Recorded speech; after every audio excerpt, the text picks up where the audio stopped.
गजाननं भूतगणाधिसेवितं कपित्थजम्बूफलचारुभक्षणम् उमासुतं शोकविनाशकारिकं नमामि विघ्नेश्वरपादपङ्कजम्।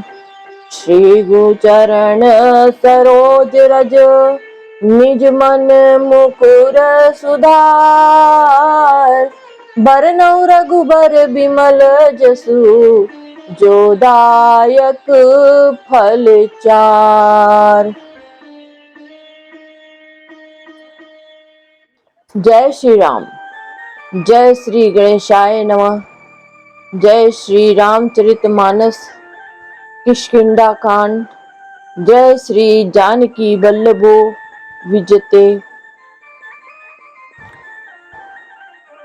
और वह स्वयं वहां गई जहां श्री रघुनाथ जी थे। उसने जाकर प्रभु के चरण कमलों में मस्तक नवाया और बहुत प्रकार से विनती की। प्रभु ने उसे अपनी अनपायनी अचल भक्ति दी। बदरी बन कहूँ सो गई प्रभु आज्ञा धरि शीस उर्धरि राम चरण जुग जे बंदत अज ईस। प्रभु की आज्ञा सिर पर धारण कर और श्री रामचंद्र जी के युगल चरणों को, जिनकी ब्रह्मा और महेश भी वंदना करते हैं, हृदय में धारण कर वह स्वयं प्रभा बद्रिकाश्रम को चली गई। यहाँ विचारहि कपि मन माही बीती अवधि काज कछु नाही। सब मिलि कहि परस्पर बाता बिनु सुध लय करब ना भ्राता। यहाँ वानरगण मन में विचार कर रहे हैं कि अवधि तो बीत गई पर काम कुछ ना हुआ। सब मिलकर आपस में बात करने लगे कि हे भाई, अब तो सीता जी की खबर के लिए बिना लौटकर भी क्या करेंगे। सीता जी की खबर लिए बिना लौटकर भी क्या करेंगे। कह अंगद लोचन भरी बारी दुह प्रकार भई मृत्यु हमारी। यहाँ न सुधी सीता के पाई उहाँ गए मारी कपिराई। अंगद ने नेत्रों में जल भरकर कहा कि दोनों ही प्रकार से हमारी मृत्यु हुई। यहाँ तो सीता जी की सुध नहीं मिली और वहां जाने पर वानर राज सुग्रीव मार डालेंगे। पिता बधे पर मारत मोही राखा राम निहोर न ओही।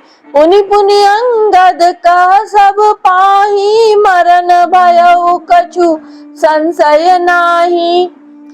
वे तो पिता के वध होने पर ही मुझे मार डालते, श्री राम जी ने मेरी रक्षा की, इसमें सुग्रीव का कोई एहसान नहीं है। अंगद बार बार सबसे कह रहे हैं कि अब मरण हुआ, इसमें कुछ भी संदेह नहीं है।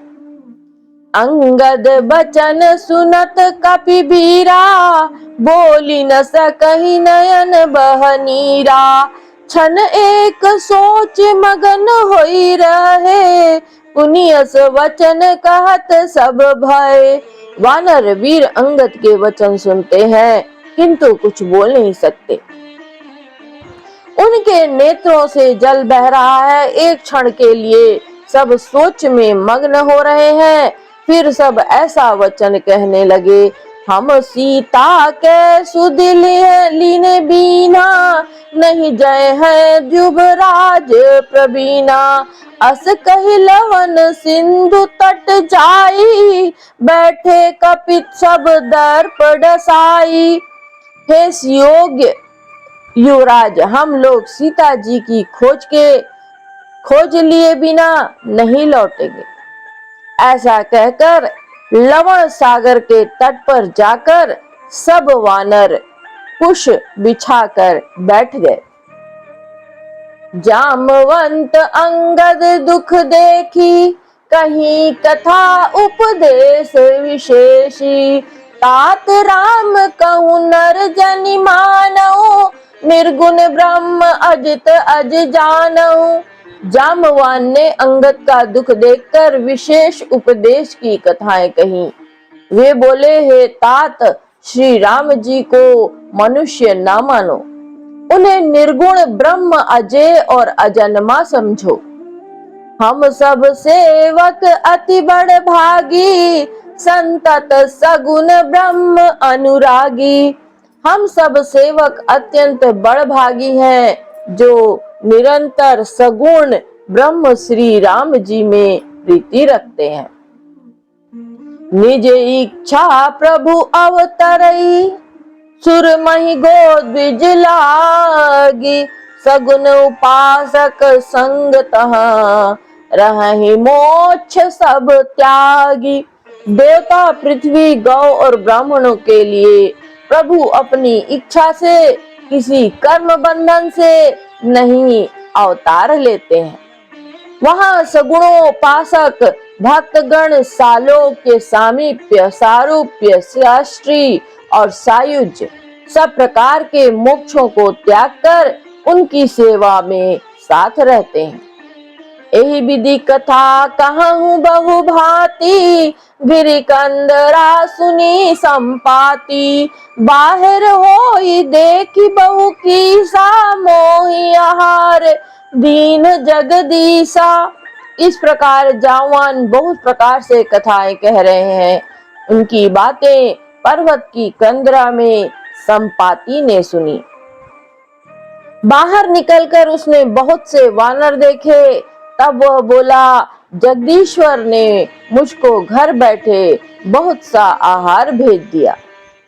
आज सब ही कह भक्षण करऊं, दिन बहु चले आहार बिनि मरऊं।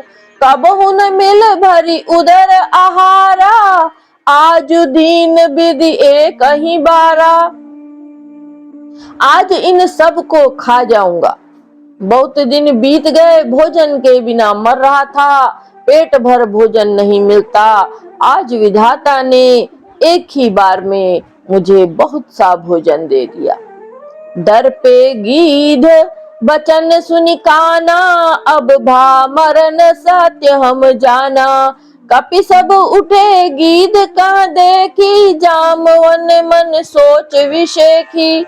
गीध के वचन कानों से सुनते ही सब डर गए कि अब सचमुच ही मरना हो गया।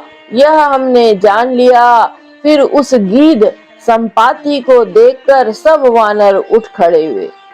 जामवान के मन में विशेष सोच हुआ।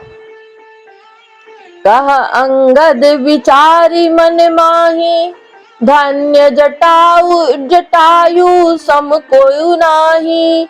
राम काज कारण तनु त्यागी, हरपुर गयउ परम बड़ भागी। अंगद ने मन में विचार कर कहा, आहा, जटायु के समान कोई धन्य नहीं। श्री राम जी के कार्य के लिए शरीर छोड़कर वह परम बड़भागी भगवान के परम धाम को चला गया। सुनि खग हरस शोक जुत बानी, आवा निकट कपिन भय मानी। तिन्हि भय करी पूछ सिचाई, कथा सकल तिन ताहि सुनाई। हर्ष और शोक से युक्त वाणी समाचार सुनकर वह पक्षी संपाति वानरों के पास आया। वानर डर गए। उनको अभय करके अभय वचन वो देकर उसने पास आकर जटायु का वृतांत पूछा। तब उन्होंने सारी कथा उसे कह सुनाई। सुनि संपाति बंधु कह करनी, रघुपति महिमा बहु विधि बरनी। भाई जटायु की करनी सुनकर संपाति ने बहुत प्रकार से श्री रघुनाथ जी की महिमा वर्णन की। मोहि ले जाहु सिंधु तट, देऊं तिलांजलि ताहि, वचन सहाय करबि मैं, कहु खोजहु जाहि। उसने कहा, मुझे समुद्र के किनारे ले चलो, मैं जटायु को तिलांजलि दे दूं, इस सेवा के बदले मैं तुम्हारी वचन से सहायता करूंगा। अर्थात सीता जी कहाँ है सो बतला दूंगा, जिसे तुम खोज रहे हो उसे पा जाओगे। अनुज क्रिया करी सागर तीरा, कही निज कथा सुनहु कपिबीरा। हम दो बंधु प्रथम तरुणाई, गगन गए रवि निकट उड़ाई। समुद्र के तीर पर छोटे भाई जटायु की क्रिया श्राद्ध आदि करके संपाति उनकी कथा कहने लगा। हे वीर वानरों सुनो, हम दोनों भाई उठती जवानी में एक बार आकाश में उड़कर सूर्य के निकट चले गए। तेज न सही सक सो फिर आवा, मैं अभिमानी रवि नियरावा। जरे पंख अति तेज अपारा, परे भूमि करी घोर चित्कारा। वह जटायु तेज नहीं सह सका, इससे लौट आया, किंतु मैं अभिमानी था इसलिए सूर्य के पास चला गया। अत्यंत अपार तेज से मेरे पंख जल गए, मैं बड़े जोर से चीख मारकर जमीन पर गिर पड़ा। मुनि एक नाम चंद्रमा ओही, लागी दया देखी करी मोही। बहु प्रकार तेहि ज्ञान सुनावा, देह जनित अभिमान छड़ावा।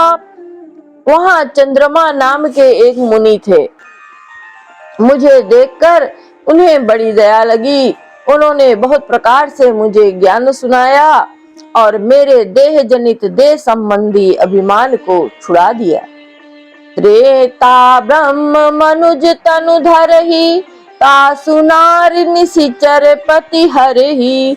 तासु खोज पठ इहि प्रभु दूता, तिन्हि मिले मैं होब पुनीता। उन्होंने कहा, त्रेता युग में राक्षस पर ब्रह्म मनुष्य शरीर धारण करेंगे। उनकी स्त्री को राक्षसों का राजा हर ले जाएगा। उन्होंने कहा कि त्रेता युग में साक्षात पर ब्रह्म मनुष्य शरीर धारण करेंगे, उनकी स्त्री को राक्षसों का राजा हर ले जाएगा। उसकी खोज में प्रभु दूत भेजेंगे, उनसे मिलने पर तू पवित्र हो जाएगा। जमी हही पंख करसी जनि चिंता, नहीं दिखाई दे सुतै सीता। मुनि कई गिरा सत्य भई आजू, सुनि मम बचन करहु प्रभु काजू। और तेरे पंख उग आएंगे, चिंता ना कर, उन्हें तू सीता जी को दिखा देना। मुनि की यह वाणी आज सत्य हुई। अब मेरे वचन सुनकर तुम प्रभु का कार्य करो। गिरि त्रिकूट ऊपर बस लंका, तहाँ रह रावण सहज असंका। तहाँ अशोक उपवन जराई, सीता बैठी सोच रत अहई। चित्र त्रिकूट पर्वत पर लंका बसी हुई है। वहाँ स्वभाव से ही निडर रावण रहता है। वहाँ अशोक नाम का उपवन बगीचा है, जहाँ सीता जी रहती हैं। इस समय भी वे सोच में मग्न बैठी हैं। मैं देखूं तुम नाही, गिदहि दृष्टि अपार। बूढ़ भयो नत करते कछुक सहाय तुम्हार। मैं उन्हें देख रहा हूँ, तुम नहीं देख सकते, क्योंकि गीध की दृष्टि अपार होती है, बहुत दूर तक जाती है। क्या करूं, मैं बूढ़ा हो गया हूँ, नहीं तो तुम्हारी कुछ तो सहायता अवश्य करता।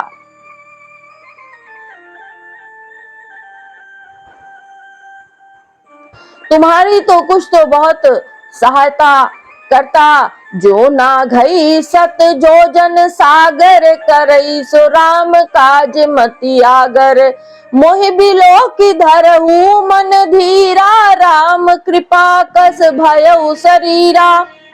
जो 100 योजन 400 को समुद्र लांग सकेगा और बुद्धि निधान होगा, वही श्री राम जी का कार्य कर सकेगा। निराश होकर घबराओ मत, मुझे देखकर मन में धीरज धरो। देखो श्री राम की कृपा से देखते ही देखते मेरा शरीर कैसा हो गया, बिना पांख का बेहाल था, पांख उगने से सुंदर हो गया। पापियु जाकर नाम सुमरहि, अति अपार भव सागर तरहि। तासु दूत तुम तज कदराई, राम हृदय धरि करहु पाई। पापी भी जिनका नाम स्मरण करके अत्यंत अपार भव सागर से तर जाते हैं, तुम उनके दूत हो, अर्थात कायरता छोड़कर श्री राम जी को हृदय में धारण करके उपाय करो। अस कही गरुण गीध जब गयऊ, तिनके मन अति विस्मय भयऊ। निज निज बल सब काहू भाषा, पार जाई कर संशय राखा। काकभूषुंडी जी कहते हैं, हे गरुड़ जी, इस प्रकार कहकर जब गीध चला गया, तब उन वानरों के मन में अत्यंत विस्मय हुआ। सब किसी ने अपना अपना बल कहा, पर समुद्र के पार जाने में सभी ने संदेह प्रकट किया। जरठ भयऊ अब कहई सिर छेसा, नहीं तन रहा प्रथम बल लेसा। जब ही त्रिविक्रम भय खरारी, तब मैं तरुण रहूं बल भारी। रीछ राज जामवान कहने लगे, मैं अब बूढ़ा हो गया, शरीर में पहले वाले बल का लेश भी नहीं है। जब खरारी खर के शत्रु श्री राम वामन बने थे, तब मैं जवान था और मुझ में बड़ा बल था। बलि बांधत प्रभु बाढ़ेऊ, सो तनि बरनि न जाय। उभय घरी महदीनी, सात प्रदक्षिण धाय। बलि के बांधते समय प्रभु इतने बढ़े कि उस शरीर का वर्णन नहीं हो सकता, किंतु मैंने 2 ही घड़ी में दौड़कर उस शरीर की 7 प्रदक्षिणाएं कर ली। अंगद कहई जाऊं मैं पारा, जिय संशय कछु फिरती बारा। जामवान कह तुम सब लायक, पठी किमी सब ही कर नायक। अंगद ने कहा, मैं तो पार चला जाऊंगा, परंतु लौटते समय के लिए हृदय में कुछ संदेह है। जामवान ने कहा, तुम सब प्रकार से योग्य हो, परंतु सबके नेता हो, तुम्हें कैसे भेजा जाए। कहई रीछ पति सुनु हनुमाना, का चुप साधि रहे बलवाना। पवन तनय बल पवन समाना, बुद्धि विवेक विज्ञान निधाना। रीछराज जामवान ने श्री हनुमान जी से कहा, हे हनुमान, हे बलवान, तुमने क्या चुप्पी साध रखी है? तुमने यह क्या चुप साध रखी है? तुम पवन के पुत्र हो और बल में पवन के समान हो। तुम बुद्धि विवेक और विज्ञान की खान हो। कवन सो काज कठिन जग माही, जो नहीं होई तात तुम पाही। राम काज लगी तब अवतारा, सुनतहि भयउ पर्वताकारा। जगत में ऐसा कौन सा कठिन काम है जो हे तात तुमसे ना हो सके।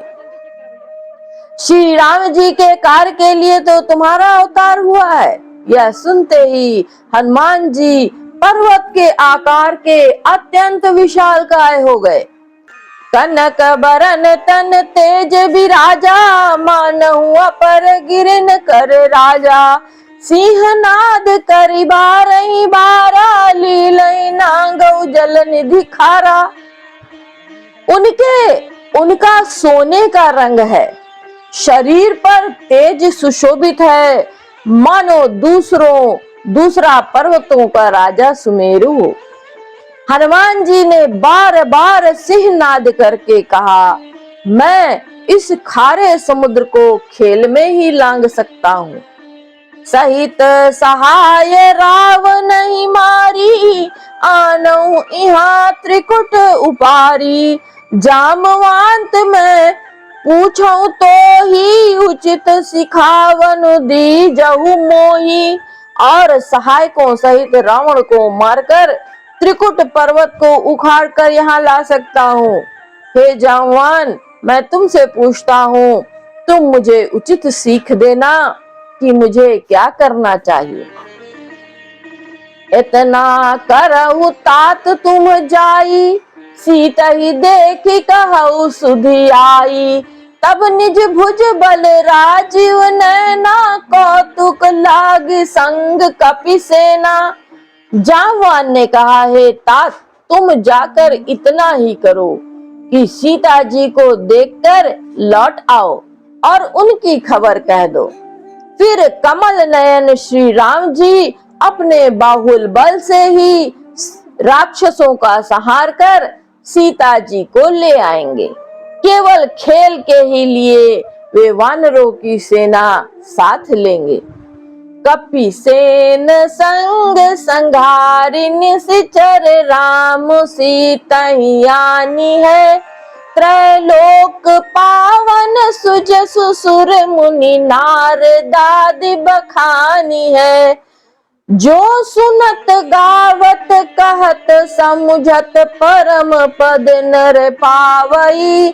रघुबीर पद पाथोज, मधुकर दास तुलसी गावई। वानरों की सेना साथ लेकर राक्षसों का संहार करके श्री राम जी सीता जी को ले आएंगे। तब देवता और नारदादि मुनि भगवान के तीनों लोकों को पवित्र करने वाले सुंदर यश का बखान करेंगे, जिसे सुनने, गाने, कहने और समझने से मनुष्य परम पद पाते हैं, और जिसे रघुवीर के चरण कमल का मधुकर भ्रमर तुलसीदास गाता है। भव भेषज रघुनाथ जसु, सुनहि जे अरु नर अरु नारी। भव भेषज रघुनाथ जसु, सुनहि जे नर अरु नारी। तिनकर सकल मनोरथ, सिद्ध करई त्रिशिरारी। श्री रघुवीर का यश भव जन्म मरण रूपी रोग की अचूक दवा है।